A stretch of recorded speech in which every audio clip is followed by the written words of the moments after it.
Welcome back. This is experiment 4, competing nucleophiles, and this is 4 out of 6, so we're really flying through this term. Our goal this week is to carry out a substitution reaction and to isolate the product or products formed during the course of the reaction. We're going to use a technique known as GCMS to analyze the product mixture. And in this particular experiment, instead of using just one nucleophile, we're actually going to pit 2 nucleophiles against each other and see which one preferentially reacts under this week's experimental conditions. So this is the reaction we're going to be carrying out. It uses 1-hexanol in the presence of ammonium chloride and ammonium bromide under aqueous conditions with an acid catalyst. And the 2 possible products that we can form from the substitution at this alcohol are 1 bromohexane and 1 chlorohexane. Let's start thinking about which nucleophile you might expect to prevail by taking a look at the reaction itself. So when I do a substitution reaction, I always kind of want to identify the carbon where the reaction is taking place and analyze what type of substituents are present at that carbon. So what you quickly notice is that this week we're working with a primary alcohol as our substitution substrate.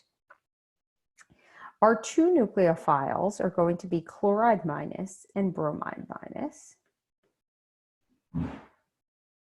And we're carrying out this reaction with both an acid catalyst and a polar protic solvent.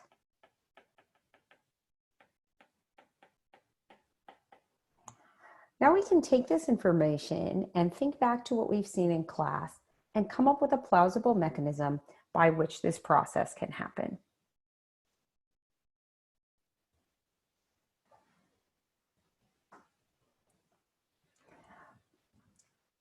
Starting with a primary alcohol, I might ask myself, do I expect this substrate to undergo an SN1 or SN2 type of reaction? Given that this carbon has 2 hydrogen and only 1 non-hydrogen substituent, it would be highly unlikely for this to undergo an SN1 mechanism. Forming a carbocation at a primary position requires a very high amount of energy. So this is most likely going to undergo a substitution via the concerted SN2 pathway. As I look at my substrate, there's one thing that probably should start bugging me. For an SN2, I typically require a great leaving group, and OH minus is a poor leaving group. This is where my catalytic acid is going to become very important. What I can envision happening is something we've seen before for both SN1s and SN2 reactions, is that I can take an alcohol and protonate it to convert it into a good leaving group. So when I start my mechanism, I want to start with this protonation step, following my rules for arrow pushing, where I should be starting at the lone pair of oxygen and having that arrow indicate that the oxygen will be abstracting the proton from the acid and pushing the remaining electrons onto the A, which will become A minus.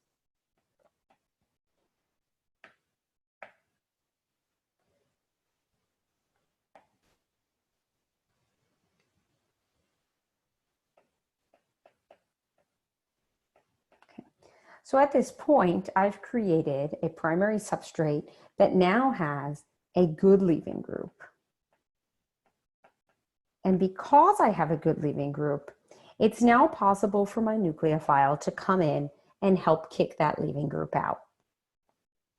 I'm going to draw this just with the chloride.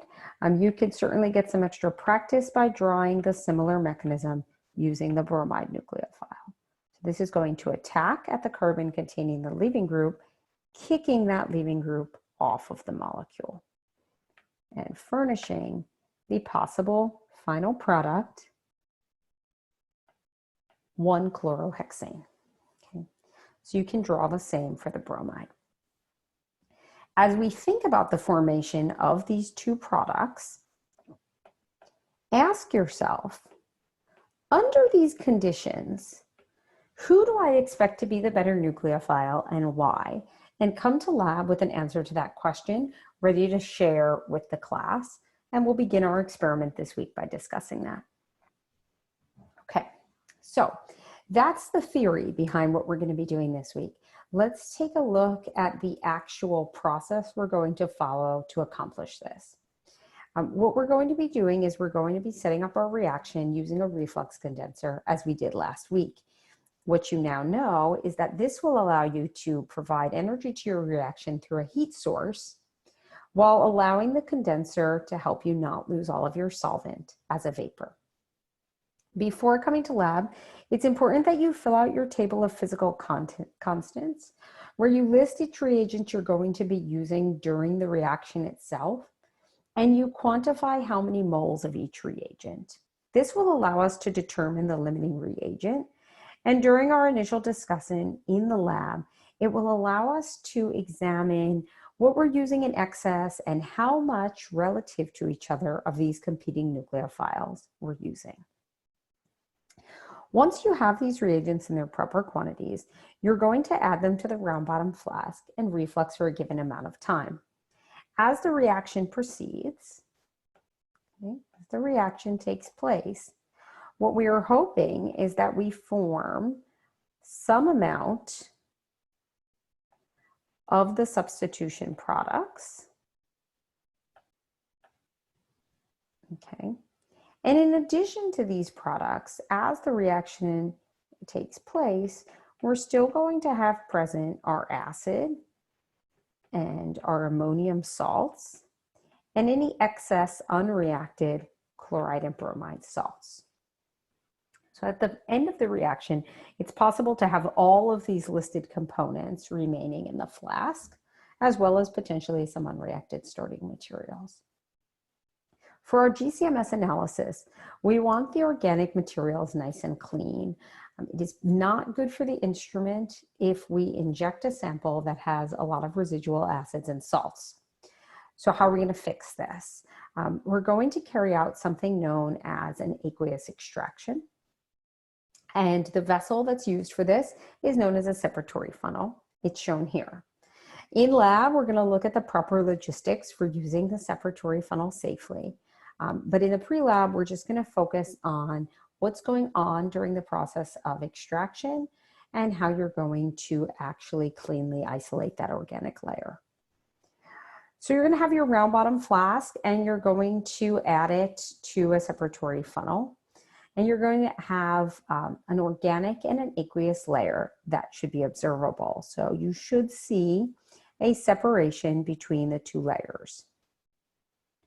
If you're unsure which one's organic and which one's aqueous, a little trick is that you can add about 1 milliliter of extra water, and whichever layer starts to grow, you can determine to be the aqueous layer. If you know the specific densities of what you're working with, that can also help you predict the heavier one should drop to the bottom, and the lighter layer with the lower density number should float on the top. So once you've identified the two layers, what you're going to do is you're going to separate them, and you're going to contain the aqueous layer into a labeled beaker or Erlenmeyer flask. And hopefully what's happening is all of those extra salts we talked about and the acid are hopefully dissolving into that aqueous layer, leaving us nice, clean organic products. In order to ensure that we really pull out all of these salts, we're going to carry out a process known as washing. In the washes, we add extra water back into the separatory funnel containing our organic layer, and we shake up that funnel again, and we allow the layers to separate. What we do at this time is we combine this new aqueous layer with that first beaker or Erlenmeyer flask that we started. All of those will eventually go to the waste container. We add water one more time, so you're carrying out 2 extra washes.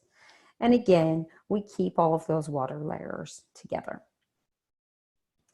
At this point, you'll put the organic material back into the separatory funnel. And instead of just adding neutral water, you're going to add some basic sodium bicarbonate solution.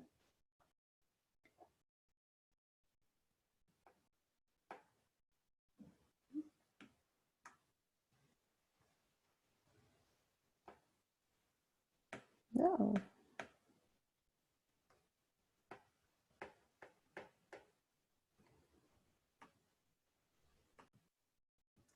So we're going to be adding this basic solution to our separatory funnel. And you might ask yourself, given the reaction conditions we used, why might we want to do a basic wash in particular? Once this basic wash is complete, you can go ahead and combine this with the rest of your aqueous layers. And at this point, we'll isolate the organic layer into a clean beaker or Erlenmeyer flask, hopefully having removed all of those salts that we didn't want in the first place. So we'll have our organic layer. Remember that at various parts of the extraction, it was interacting and interfacing with that aqueous layer.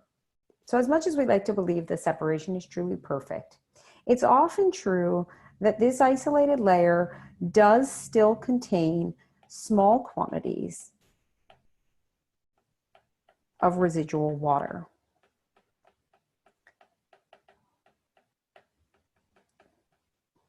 So to get rid of this water, we carry out something known as drying at this step.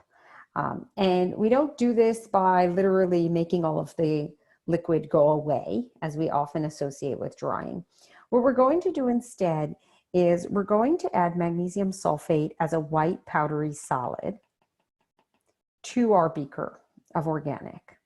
This is a hygroscopic solid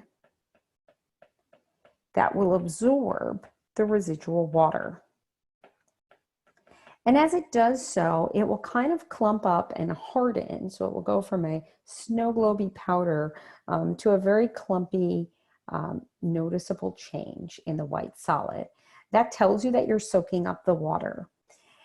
It's always difficult to say exactly how much of this you need. We start with small spatulafuls, and we say you want to keep adding until after you add it, some of the powder continues to flow freely, indicating that it's no longer absorbing water. Okay. So at this point, you'll have your white solid in your organic liquid. And we want to remove that solid. So we're going to come back to something that we did during the first chromatography lab. We're going to carry out a gravity filtration where you have either a small plug of cotton or some filter paper inside of a funnel, and you simply pour through your organic layer into a clean, dry beaker. So at this point, you will have organic material that's ready for analysis by GCMS. So the way that you're going to carry out the GCMS analysis is you're going to take about 4 drops of this very concentrated organic material, and you're going to add 1 milliliter of dichloromethane. And you're going to label this sample and fill out a sample log indicating, what your number is, what you want to call your sample, so that you know what it will be called when it's time to retrieve your data. And you'll pass this off to the lab assistants or myself. Okay. If time allows, we may also obtain an IR spectrum of our product to confirm the presence or absence of residual alcohol. Okay. So the lab assistants and I will get the GCMS data running as soon as you're completing the lab, but it does take several hours to accumulate for an entire section of students. So this data will become available for you to access after class, and there's actually processing software that you can access remotely to open this from your dorm room. The instructions are found on Sakai, and I can be available through office hours at any point this week to help you open and analyze this data. So to prepare you for the analysis, let's take a look at what is most likely your data going to look like in some regard. So when we talk about gas chromatography, mass spectrometry, the way that this system is built is that much like the chromatography we've seen before, we're going to be using this as a way to separate the components of the mixture. So just like the experiment you ran in week 1, there is a column present. However, unlike your week 1 experiment, instead of having a liquid mobile phase and adding your sample as a solid or liquid, in gas chromatography, as the name implies, your sample goes into a very hot injector where it vaporizes into the gas phase. So your sample is vaporized or converted to a gas.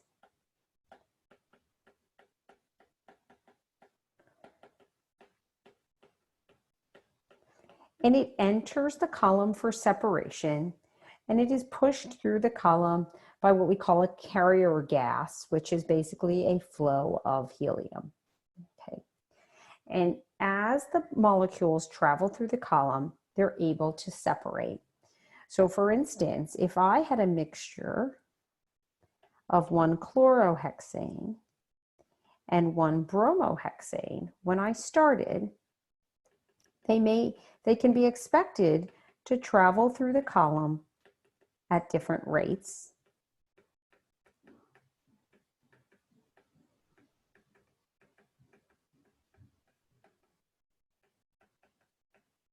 A particle detector will detect them as they elute from the column by counting the number of unique particles. And then the particles enter the second phase for the analysis, which is a mass spectrometer. Okay. Within the mass spectrometer, those individual particles are ionized, as we discussed in experiment 2, video 3, and they are unable to be detected by a detector that tells us the exact mass of each molecule that exited the gas chromatogram column at a given time point. Okay. So you might be wondering, is this exactly like the chromatography we saw in lab 1? While there are a lot of similarities, in gas chromatography, the degree of separation between the individual components of the mixture is based less on polarity and more on boiling point. Because we're in the gas phase, okay, so in the gas phase, we can expect molecules with lower boiling points to travel faster and therefore elute first as compared to molecules with higher boiling points. In the gas phase, polarity type of interactions are not as important. So we typically look at boiling point to decide who should come off the column first and who should come off the column later. So a typical gas chromatogram will look something like this sketch shown here. So you'll notice that the y-axis is abundance. That's basically just telling us how many particles were detected coming off of the column. The x-axis is time. So for instance, here I can see a band of molecules that exited the column between about 3 and 3.2 minutes. We call this value of the x-axis the time at which you see the peak elution for a given compound. It's retention time.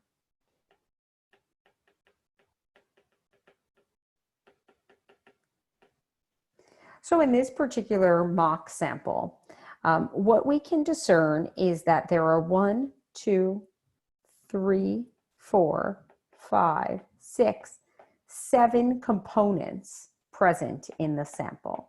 So the number of peaks tells us how many organic components we have present. The area under the peaks, so you notice that the peaks have both a height and a width. The area under the peak corresponds to the relative quantity of that material.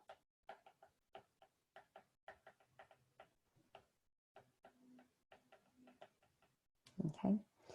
And recall that as the material exits the peak detector here at 3 to say 3.2 minutes, those same molecules will travel on to the mass spectrometer, where a separate detector can tell us exact information about the mass of molecules that eluted at that time point. So when we combine gas chromatography in tandem with mass spectrometry, we get two pieces of information. So when you access your data, the first thing you're going to access is the gas chromatogram. Okay, so this is representative of what we typically see coming off of our instrument with our software. So this is going to look very similar to some of the data you'll encounter this term. So what you notice in this gas chromatogram is there are 3 individual main peaks. Okay, so that tells us we have about 3 components present. And what we can also determine here is that it seems that one is present with much lower area than the others.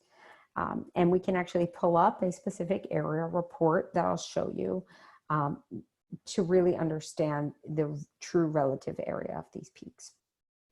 So what we can do is, for instance, if I come over here and I say, okay, there's a peak at 3.8 minutes, that's the little guy right here. If I click on that peak in my software, it tells the computer that I'd like to see the mass associated with the molecules that it eluted at that time point.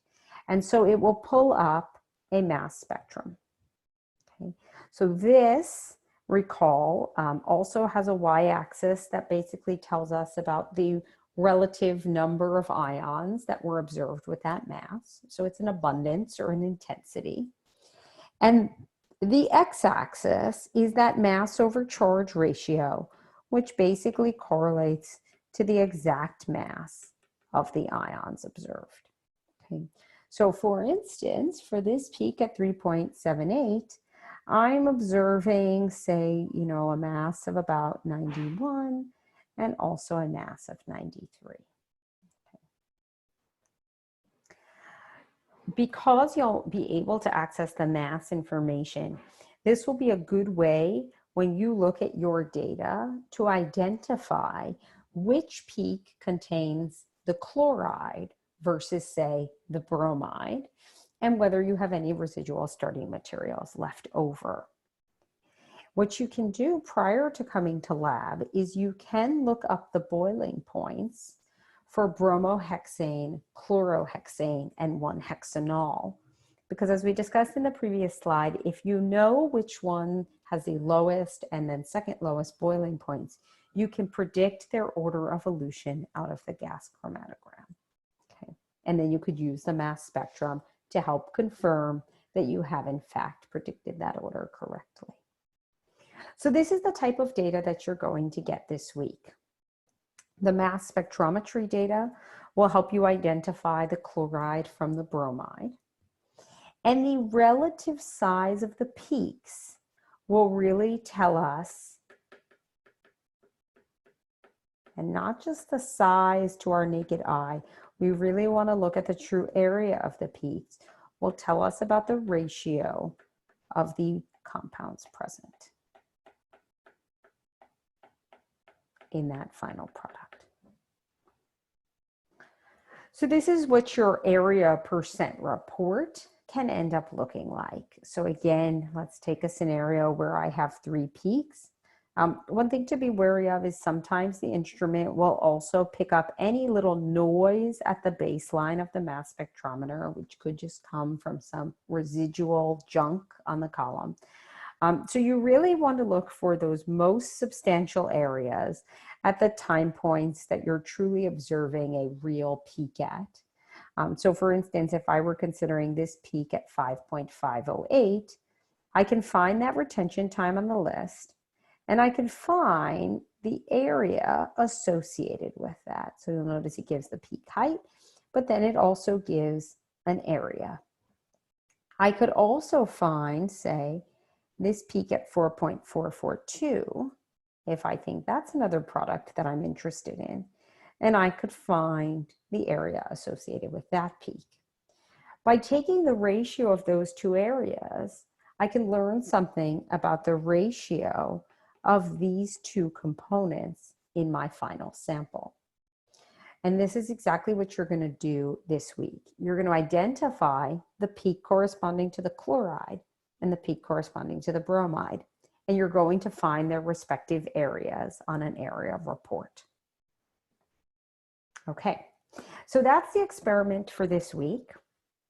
Complete your TCP.